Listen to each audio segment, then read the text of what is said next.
And hello, everyone. Welcome again to another edition of the Church Solutions Podcast.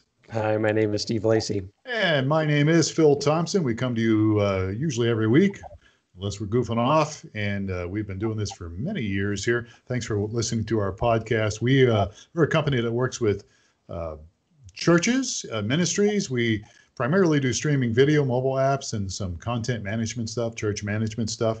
And our podcasts are about a lot of different things because many of us and our guests have been in ministry for a long time. So we'll talk about technical things as well as not so technical things. And today we have a very special guest, and she's a friend of ours for many years. Well, I don't know. When did I meet you, Sharon? About 12 years ago, maybe something like that, I think.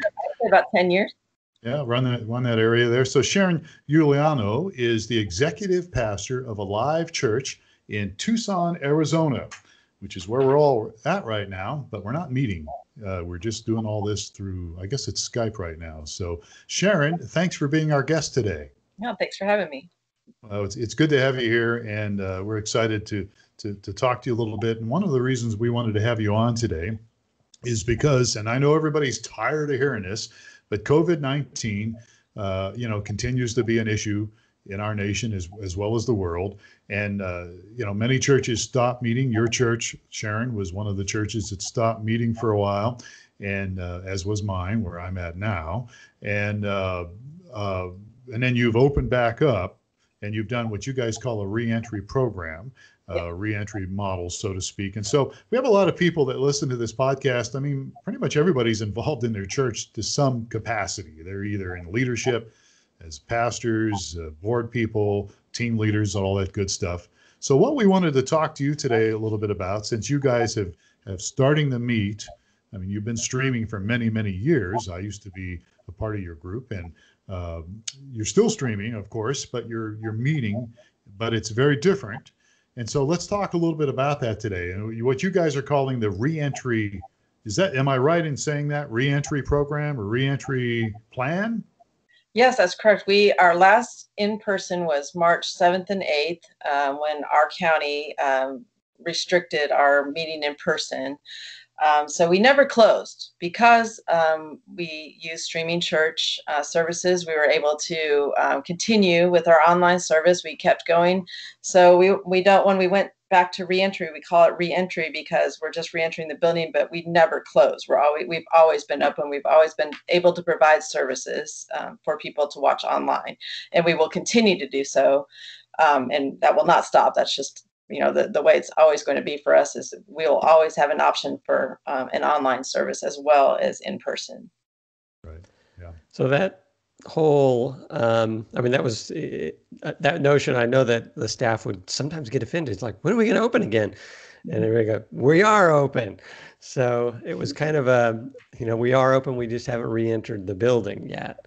So that was a kind of a theme that the church communicated to everybody, right? And I guess, why was that important to encourage, to give the message of, we're open, we're not closed, that kind of thing? Yeah, I mean, we are here for people to experience. I mean, we want to have that community aspect still. We're able still to connect with people through our online service. They can chat with us in the chat feature, and we were able to still maintain our connection with people.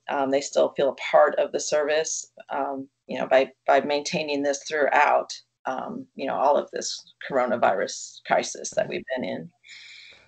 So walk us through.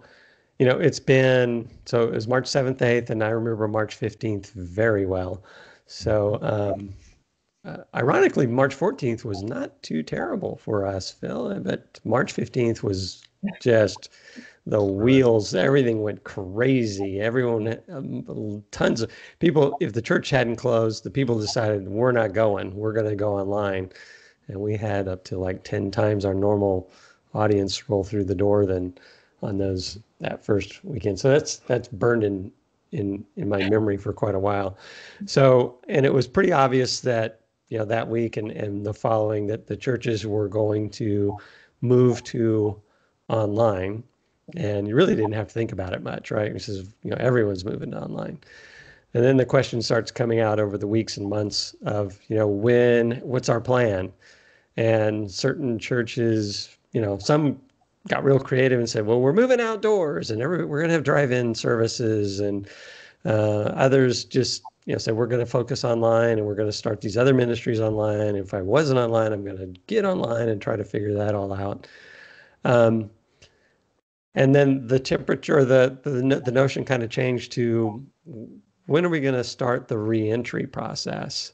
What you guys were challenged, I'm sure, with people saying on both sides of the fence, I want to come back to church. Why won't you guys let me come back to church? And the other side is like, oh my gosh, they're going to let people back in church. Don't they care about grandma? And, well, tell me about the April, May, June, July, kind of what was going on behind the scenes at the church.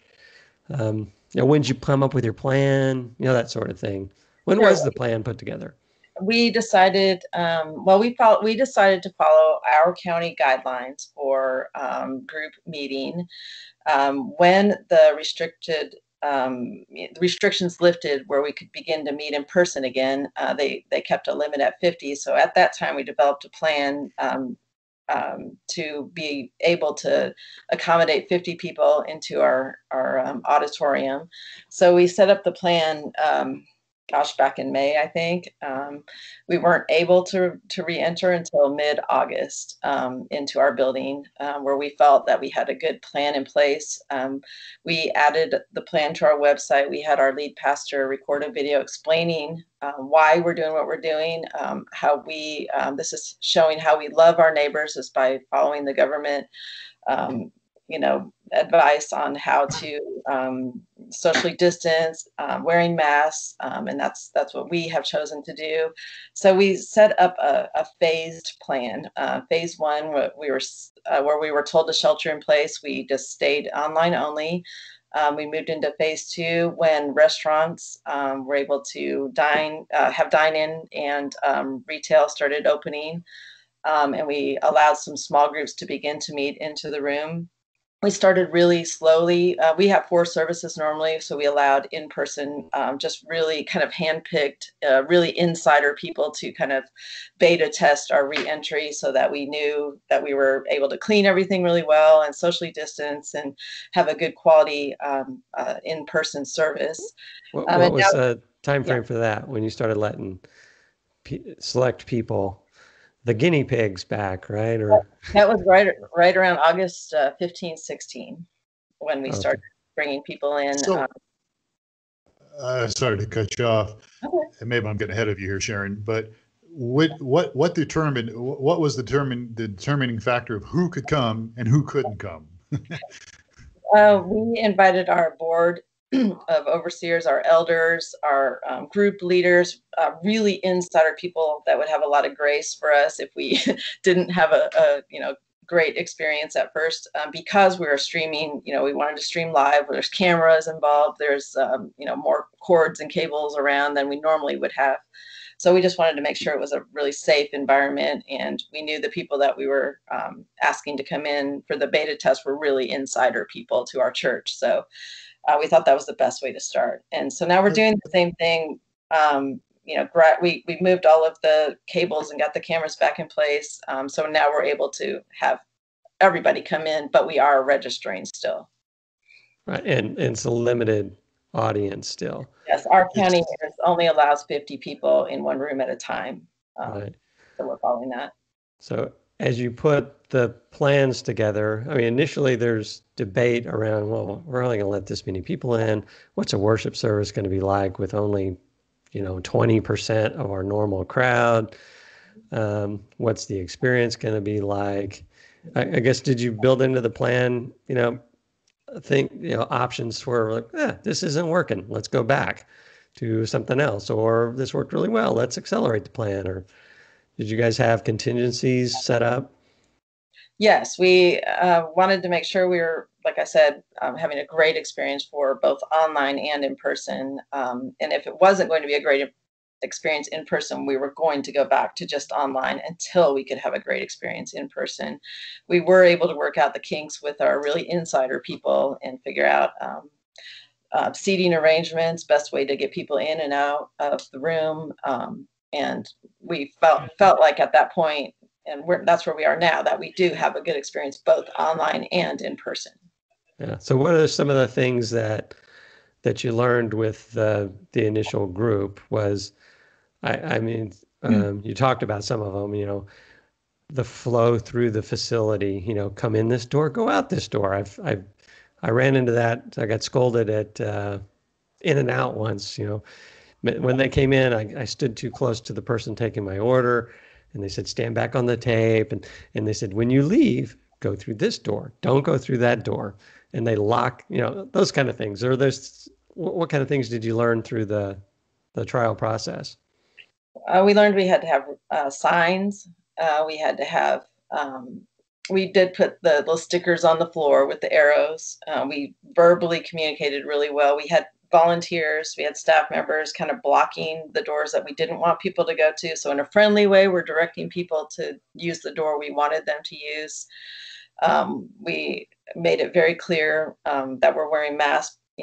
All the staff all wears masks, but we let people, when they sit down, take off their masks. So we verbally say that to them. We also have signs we have a screen in the auditorium that has like a slideshow before. We would have instructions on the slides telling people, the expectations of the service. And then again, at the end, we would tell them how to leave, what door to go through.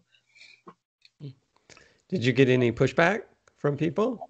Yes, and we still do. I mean, there's some people that don't like wearing a mask. They don't want to come because they have to wear a mask. Even for even walking in the door, they don't want to wear a mask. So they've chosen to stay home and watch online until they can come in without wearing a mask. And again, we point to that we are following our county guidelines. And so you can kind of blame it on the county. You're blaming it on the government. It's not, we're not the ones that saying you have to wear the mask. It's a mask mandate that's given to us by our county. And that kind of takes the pressure off of us a little bit. When you first, did this test with insiders, leaders and stuff, let's try this and see how it works. What was the biggest surprise that you came up, when you actually did a weekend service and then you came back and reevaluated everything? What was the biggest surprise? I mean, no, everybody was trying to go out the same door. Was that it, or was it everybody wanted to hug and kiss each other? Was there a big surprise, something that stood out? That's I hadn't thought about that. Yeah, the biggest thing that took, I think, the staff by surprise was how so excited we were to have people back in person. We were so elated that we almost couldn't control ourselves. We literally clapped when we saw people come into the building. So it's kind of, they were all insiders, so it was okay. But if it had been outsider guests, it might have been a little weird. But we were so excited to have people back in the building, that kind of, the feeling that we had was a little bit surprising. We were really pleased with how excited other people were to be back in, and the worship experience with the energy that came from it. It's so different when you can have, live people in the room, when you have music. The band and everybody could respond in real time instead of just performing to a camera, essentially. So the energy level was tremendous, initially when we came in, and it has maintained throughout, just because everybody's so grateful and happy to be back in the room. Is the band, speaking of the band on the platform, is the band socially distanced from each other, or is it just business as usual? Okay. Yeah. Everybody is socially distanced to the best of our ability. Right. Yeah, yes. Absolutely. Some are, Alive's got a lot of family members, and so that are in the band. So, husband and wife worship leader. And so they don't necessarily need to social distance, but I guess they do set a good example and spread out while performing as well. I'm going to jump in here again.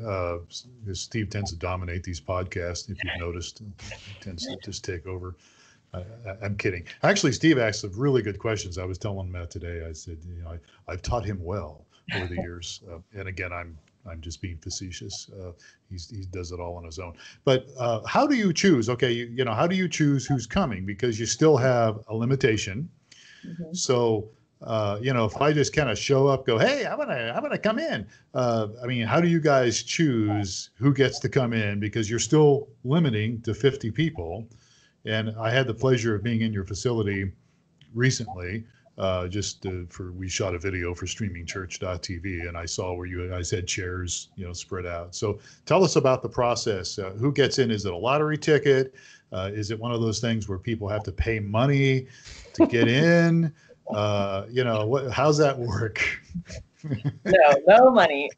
We use a software called Planning Center Online. Many churches use Planning Center Online. There's a registration feature within Planning Center Online, and we utilize that. We cap it so that we can control how many people come in. I overbook it a little bit, kind of like the airlines, for the people that cancel at the last minute. But we always allow extra seats for people that do. They're new, they don't know that we're registering, they saw it on Google, and they drove by and saw the church and decided to come on in. We always have some seats available. We're setting the seats up like sections of 4 seats, and then 3 seats, and then 2 seats, and throughout the auditorium. And we have ushers that will direct the people. So a couple comes in, they'll take them to a place where there's 2 seats, so they're not taking the 4-seat section away from a family that could come in. We know ahead of time, pretty much, if there is a family coming in, if there is a bigger group of 5 people, then we can set it aside because they've already registered. So it's been working really well. And how much space do you leave for new people? About 6 to 8 seats available for people that are just coming in. Last weekend, we have 4 services, so we're doing this 4 times on the weekend. And we did have 18 people last week, so all 4 services. So they didn't all come at one service, luckily. Okay, well, yeah. And are these new people? Because my next question was going to be, during this COVID-19 deal that everybody's, the pandemic, are you still finding new people showing up? Yes, they are looking up on our website, and they drive by, they see the banner out front, they see the sign, they pull in, they see cars in the parking lot, so they're coming in. Okay, so during all this, there's been churches that have been dramatically impacted for the worse, and others that have been fared okay, and others that have flourished. Where does your church fall? We've been very blessed. We've been able to maintain our congregation size, our attenders. I would say, surprisingly, we're flourishing. I was not expecting this. We didn't know, nobody knew, but we're doing really well. People are really seeing a need to be involved in a church. The friends are reaching out to their friends and family members and inviting them to just try, even if it's not in person but online. So we are seeing a number of brand new people that are coming in, and a lot of them are unchurched people. And the finances reflect the positive outlook as well, or has the finances gone down, or? The finances have maintained. We were already established with online giving prior to COVID, so that I think that made a tremendous difference. It wasn't just passing the offering plate in service. We already had an online giving established, so people just maintained their giving through that. And speaking of giving, do you, during the COVID-19 deal now, do you pass the offering plate, or is it just boxes in the back? Just boxes on the wall, and people can drop it in the box on their way out. Yeah, and so that's a little change, right? Because you did both, I think, I'm confused because I've been. Yeah, we did not pass the offering plate for the last probably 2 years. We've been just doing a drop box situation and have migrated to primarily online giving. Okay. Are there things that you guys implemented now that you think will be in place, once COVID is a memory? Yes, we have created a video each week for kids and a video for youth, middle school and high school kids. We will maintain this because we want an experience online for the entire family. We don't want just mom and dad to go to church if they're at home. We want the kids to be able to go to church too. So we have intentionally created content for kids and youth to be able to be consumed online, and that will continue. Wow. So so we're in phase 2. Is that what is it? Yeah, we're moving into 3. We are November 7th and 8th. We have Saturday service as well. We are moving into reentry with the kids. We've been beta testing with the kids. We've done 2 services on the weekend to make sure we had everything, again, with those same, hand-picked insider kids that would have a lot of grace for us. Right. And we figured out a system now for safely checking in the kids and how the parents can pick them up without the second service people coming in and having a group of people all at once. So they're all spread out. So we will be doing that on November 7th and 8th. So we're really excited about that. Oh, cool. I forgot about kids. So what's the next phase? Sorry, Steve. That was my question. What's the next phase? So that will be phase 3, and phase 4 is we're looking at the sporting and concert events where there's just regular seating, where everybody can go in, and our county has lifted the mask mandate, and that we'll put all the seats back in, and we won't have the registration process anymore. We'll just be, come to church in person or watch online. It'll just. So how is the church? Did you put dates on it when you put this plan together? You said phase 1's here, phase 2's there. Right. It's been a play it by ear thing, or it's been and again we are using the government guidelines. We're using the word phase 1, phase 2, and nothing is we're just watching what the government's doing, and it's the same with restaurants and movie theaters and anywhere where large gathering of people. Yeah. So. I think we've been fortunate in that there's not been a dramatic shift of things where, the restaurants began to open up and then all of a sudden everybody's closed again. So I guess, and so with the plan you have in place, you would just react, right? Or how would that work? Yeah, I mean, if we did have another resurgence of COVID in this area, then we do have a solid online, service in place, and we would just continue to do that. Even if we had to do it from our house, we would keep church going. It's very important to us to always have something available for people. Yeah. We're just about out of time here. We're talking with Sharon Iuliano, executive pastor at Alive Church. Sharon, it seems to me like you guys have had really a good measure of success doing this. What do you attribute that success to? I mean, from my perspective, it looks like you do a really good job communicating. And so I would think communication has helped you guys be successful so far in this phase. Any other thoughts on why you guys appear to be doing really well?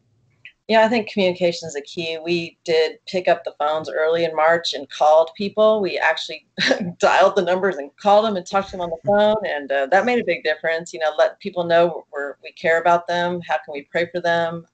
What do they need? Some people lost their jobs and needed groceries, and we had a team of people that would take food to them or whatever they needed, medical supplies.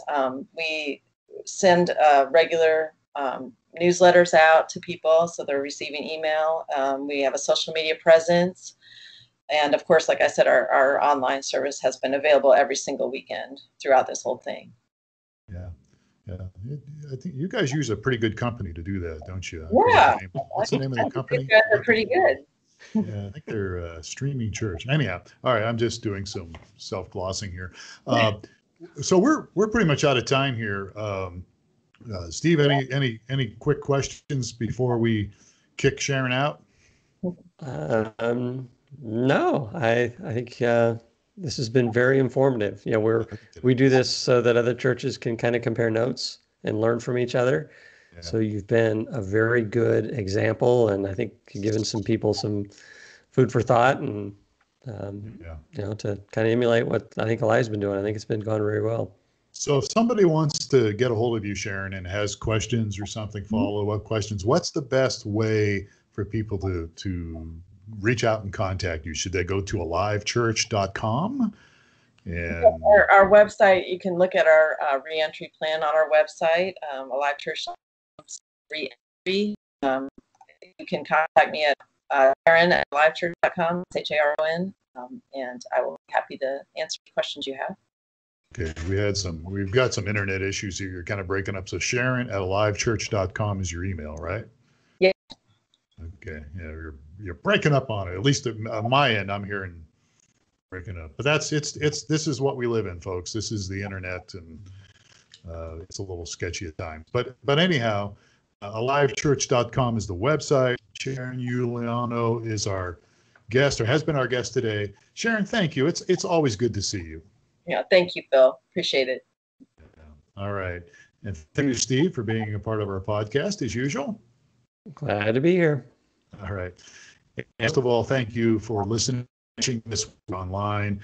And if we can help you in any way, just reach out to us, support@streamingchurch.tv. That's one of our email addresses. If we can help you in any way, that's what we're here for. Thank you for spending a little with us. My name is Phil Thompson on behalf of all of us here at streamingchurch.tv. And on behalf of Sharon, thank you again. Take care of yourself. We'll catch you again next time on another edition of the Church Solutions Podcast.